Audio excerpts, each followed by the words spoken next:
जय माता दी दोस्तों, हैप्पी नवरात्रि। मैं सांतना पांडे, आप सभी का मेरे चैनल पर स्वागत है।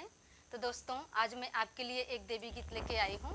अगर मेरा गाना अच्छा लगे तो लाइक शेयर सब्सक्राइब जरूर कीजिएगा। धन्यवाद। लगथी माई सुनरी पंडाल बिचवा, लगथी माई सुनरी पंडाल बिचवा, लगथी माई सुनरी पंडाल बिचवा।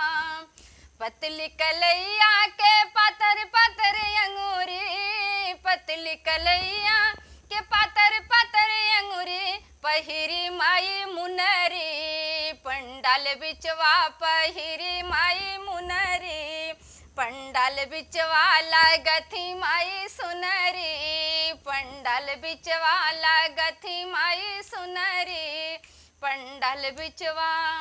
गोरे गोरे मुखड़ा पे बड़ी बड़ी नथिया, गोरे गोरे मुखड़ा पे बड़ी बड़ी नथिया, घुघुरे जैसे जोन्हरी बड़ा निक लागे, घुघुरे जैसे जोन्हरी पंडाल बिचवा, लागथी माई सुनरी पंडाल बिचवा, लागथी माई सुनरी पंडाल बिचवा।